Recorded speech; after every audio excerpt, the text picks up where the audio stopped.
And so it's so important. Having a vision for life gives us diligence.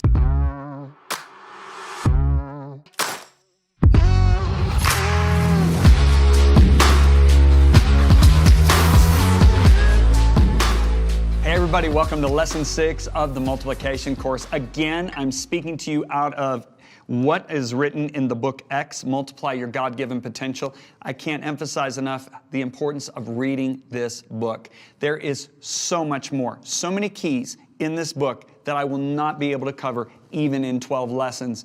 So the title of this lesson is Diligence. We're going to discover the importance of diligence in multiplication. Now, in the last lesson, if you'll recall, I talked about the importance of multiplying what belongs to someone else. If you're faithful in that which is another man's, if you're not faithful in that which is another man's, who will give you what is your own? In this lesson, I want to highlight the importance of diligence. Now, as a young boy, even not saved, I recognized how important diligence was in looking and observing the lives of my two grandfathers. I had one grandfather that when he retired at the age of 65, and I remember he would come and visit us for 2 weeks every year, and I would watch him. He would sit underneath our big maple tree in the backyard in a lounge chair, and he would smoke his pipe and just sit there and look all day. The one thing we did every day is we would go down to a grocery store that was a walking distance from our house, and he would get us a bag of candy, which we loved, but that's all he would do. He never helped in the kitchen. He would never help my mom and all the busyness that she was doing, wouldn't play games with us kids. He just sat under the tree. Then I had my other grandfather. He retired at the age of 62. And you know what he did when he retired? He started basically his second life. He went to Rutgers University. Yes, in his 60s. He's sitting in classroom. They didn't have online courses back then. He's sitting in a classroom with a bunch of 20-year-olds studying agriculture because he wanted to start a farm, a garden, a large garden, and he wanted to take care of animals. So he did that, and he did that very successfully. And then he wrote 2 books after that. And then he helped bring condominiums into the beaches of Florida. He was one of a group of men that actually brought condominiums so older people would have a beautiful place that they could be, because back in those days, they didn't have those high-rise condominiums. And I mean, he would come visit us. He would play lawn darts with me. We'd go play putt-putt. We would, go to the pool and have fun. He would help my mom cook meals. When we went to his house in New Jersey, he would take us to New York City, take us to Broadway. He'd take us deep sea fishing. He'd take us to help count money at a neighborhood's business. We count the money out of the dryers and the washing machines because the guy had, a laundromat. I mean, we were always active with him, and we were always laughing and having fun. Do you know, one grandfather died at 75 years of age, and the other one lived to 91. I bet you know which one lived to the age of 91. The one who was diligent, the one who had a vision for life.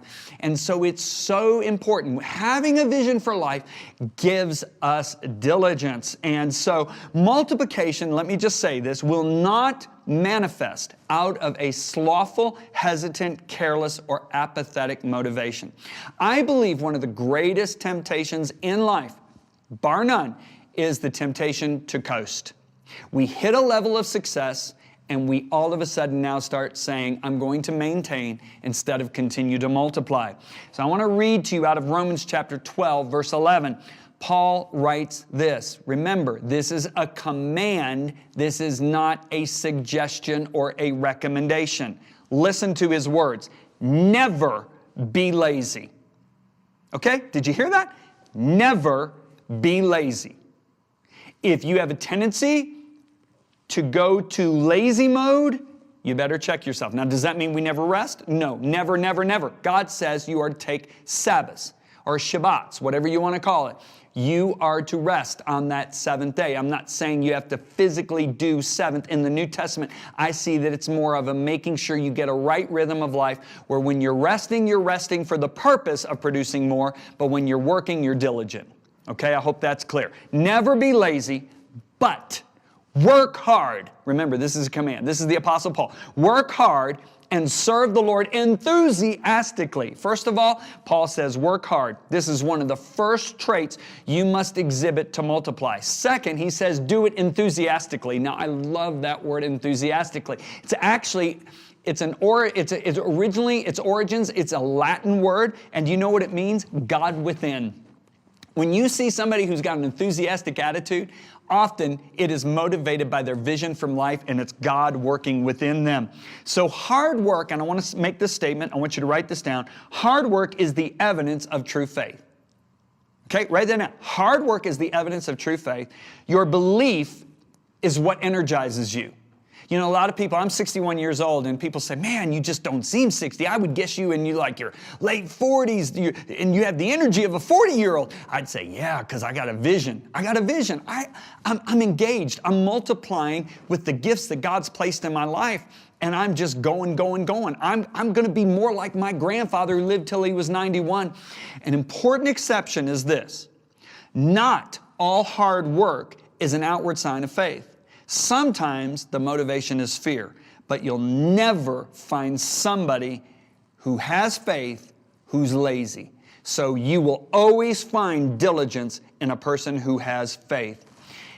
In getting back to our story, I remember, the diligence that I exemplified in building those first two churches that I was a part of. And then our pastor launched us on the road. And I'm going to be really honest with you, Lisa and I, when we were birthing Messenger International in 1990, there were times that we were working until 11 o'clock at night. Yeah, I remember we had a little tiny 3-bedroom house. I think it was about 1,500 square feet.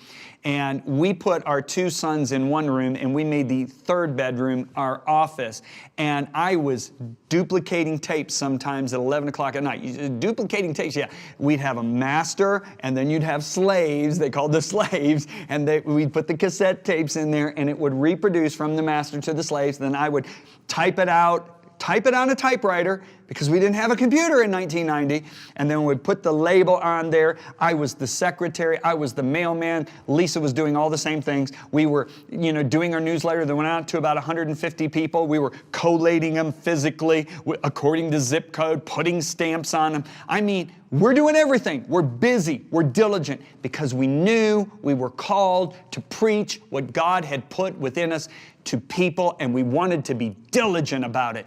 And so Lisa and I never thought twice about working until 10, 11 o'clock at night, and we were up early in the morning. I was out at about 5:30 in the morning, and I'm praying, and I'm commanding doors to open up in the north, the south, the east, and the west, because God told me, He said, son, don't send letters to pastors, don't make phone calls to pastors and tell them you can come preach. I want you to pray, and I want you to believe me that I'll open the door.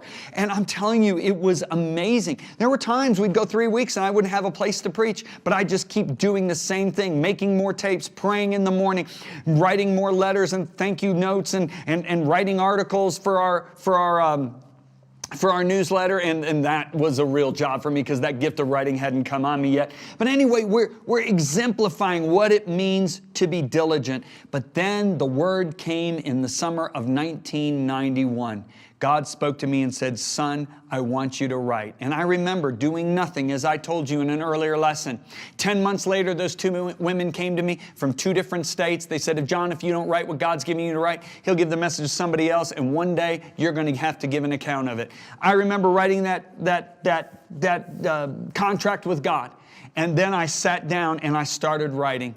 But here's what was troubling me. I thought, Lord, I'm already working like 50, 60 hours a week. How can I write a book? The ministry's going to suffer. And I remember Lisa and I talked to each other, and she said, I'll make up time. I'll do this, I'll do that, so that you can give time to writing. And I remember both of us now are working till late at night. I'm writing this book, and it took me a whole year to write this book.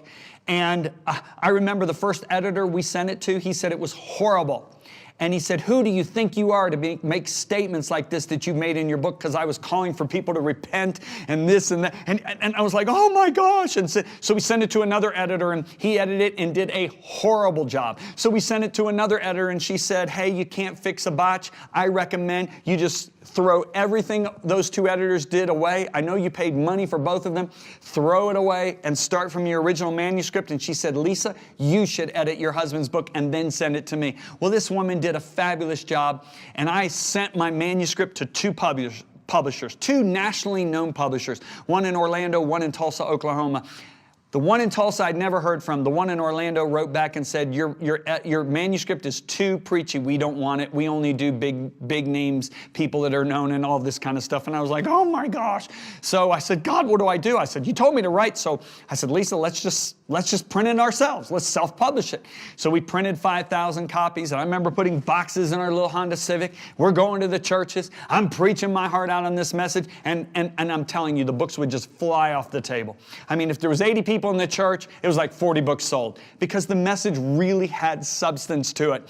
And we just kept doing this. And so then I felt to write another book. And I wrote the second book. I sent it to publishers, no response. I sent it to my second-year Bible school teacher because she was my favorite teacher, and she had written and published some books, and she wrote me back and said, who do you think you are? This is terrible. And I was like, oh my goodness. So I was fighting discouragement like you can't believe.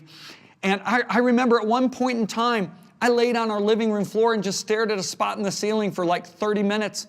Thinking, what have you done? You've spent 2 years writing and nobody is interested except for the few people you preach to. Did discouragement try to hit me? Yes, you better believe it. But I was convinced that God had called me to write books that would go all over the world. I knew it. I knew it. And yet I'm getting all these discouraging reports, and I have the opportunity. Am I going to listen to my second-year Bible school teacher, who I so admired? Am I going to listen to these publishers who aren't answering or who's saying my writing is too preachy? Am I going to listen to my friends who were criticizing my writings? Yes, I had a friend who said, John, I think you used too many scriptures in your book. And I mean, I was so discouraged. I should say this. I was fighting discouragement. I would have to stir myself up, rouse myself up, because guess what? It was time to write a third book. God had dropped another message in me, and I'm like, oh my gosh, I've got to write another book, and nobody is even interested in taking books. And I remember a friend of mine called me, and he said, hey, John, I want to take you to lunch with a friend of mine. So this is a friend of mine who has another friend that I've never met, and he wants to take me to lunch with him. So we meet up at this restaurant, and it turns out this friend is the publisher of one of the publishing houses, the one in Florida, that rejected my first 2 books. So we're at lunch, and he's a new guy. The other guy that was the head of the publishing house had left, and this is the new guy.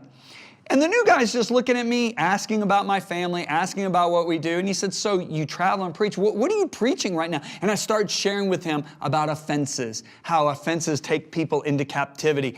And you would know it as the message, the bait of Satan. So I'm sharing this message. And at the restaurant, the guy looks at me and goes, oh, we could never publish this. I said, what? We could never publish this because we only do 24 books a year and we do well-known pastors and authors. I said, you asked what I was preaching. You didn't, I'm not trying to convince you to publish. He said, oh yeah, that's right, I'm sorry. So I keep telling him about the message. 15 minutes later, he goes, can you get a manuscript to me? I said, for what? He said, I want to publish this. I said, I thought you just said you could never publish this. He said, as I listen to you, this message has to get into the earth. So I wrote that book. They published it. It didn't do very well. It didn't sell well at all. Maybe a few thousand copies. But I was so discouraged because I knew in my heart God had called me to write books that would go to millions of people. It came out June of 1994. Well, later that year, I got a call from the publisher. They said, hey, an international talk show wants to have you on. They want to talk about your wife and yours ministry, how you're doing it with your children, and they want to mention the book, The Bait of Satan. I said, great, great. So I remember coming on that program, January 16th, 1995. And we were only supposed to do 20 minutes, just mention the book. The couple that was interviewing me held up The Bait of Satan and said, tell me about this book. And for the next 40 minutes, I shared on that message. Well, every bookstore in America was sold out the next day. And the publisher was 20,000 back ordered by 2 days later. That book exploded and it became a national bestseller. But was that the extent of the multiplication that God was going to do with books? Well, if you stay with me, you're going to find out that the multiplication is only just beginning. And I'm going to tell you something very interesting in this story. The publisher that published that book was the one that rejected me, and since that time it has become one of its top-selling books of all time. Isn't it just like God? He sees you rejected, but He's actually laughing and going, oh yeah, this is the publisher I'm going to use to get this message out to the world. Listen, let me tell you something. I wanted to stop in my diligence so many times. I wanted to quit. I wanted to throw in the towel, but I knew God had spoken to me. That's why faith is so important. That's why a biblical vision is so important. What I mean by biblical vision is spending time with God to get the vision of what you're supposed to do and then believing it no matter what the adversity. And we'll continue in the next message how this multiplication actually had more potential than what I even believed.